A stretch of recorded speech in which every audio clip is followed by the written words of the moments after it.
From the deepest oceans to the tallest trees, life on Earth comes in all shapes and sizes.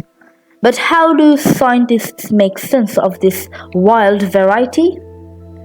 Welcome to this video. We are going to dive into the major animal and plant groups you'll need to know for IGCSE Biology. We will learn about vertebrates and arthropods, flowering plants, and more. Let's break them all down. Now, the two big kingdoms, which is animals and plants. Well, we'll focus on the kingdom Animalia and the kingdom Plantae. Well, the kingdom Animalia includes all the animals, and the kingdom Plantae, well, you guessed it, it includes all the plants. Well, these are the big branches of the tree of life, and under them we find many small groups, smaller groups, or phyla and classes, species, and more. Well, all of these groups, they are based on physical features, their behaviors, and more. So we already had a video about classification. Go check out the video. Feel free to watch that. I would prefer you watch that video, then you come to this, then you will understand more clearly. Now, moving on to the next one. Well, major animal groups, vertebrates. Well, vertebrates, they are animals with an internal skeleton. You understand me? They also include a backbone, which is really specific. So they're split into 5 groups. Fish, they live in water. You know about fish, don't you?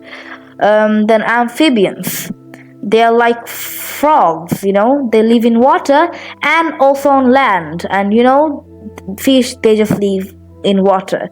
They also have gills and fins, which are some characteristics of them, some unique characteristics or features. And also reptiles, which is the third group. They have scaly skin, and they also lay eggs on land. Okay. Moving on to the next, which is the birds. You know them also. They have feathers. We know. They have beaks, and they also lay eggs. Then moving on to the next one, these are mammals. Well, they have hair or fur instead of feathers.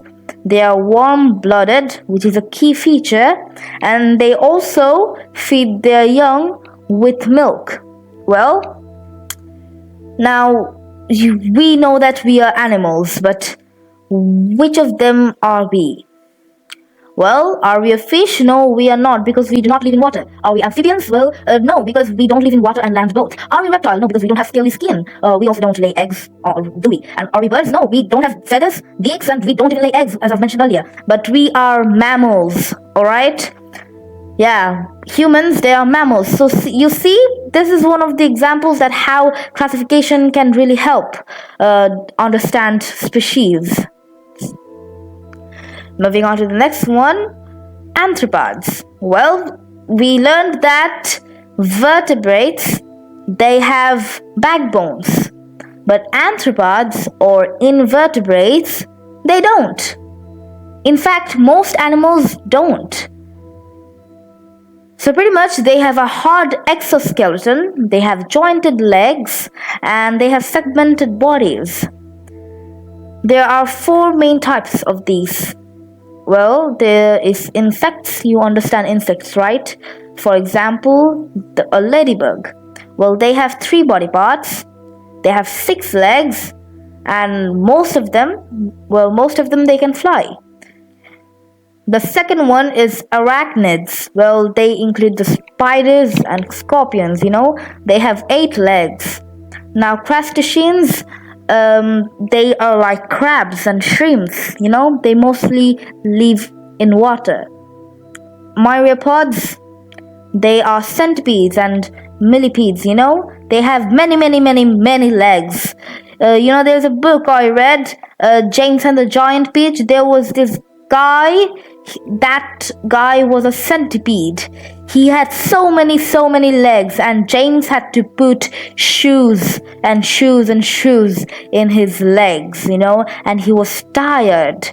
It really shows that how many legs a centipede has. Moving on to the next one. Flowering versus non-flowering plants. Now, what are they? Well, going to the flowering plants, these types of plants, they produce flowers and they produce seeds inside the fruit.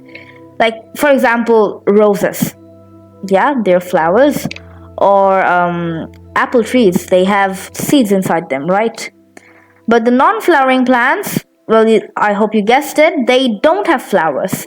Instead, they grow spores to reproduce. Both types are multicellular though, and both of them can do photosynthesis, okay?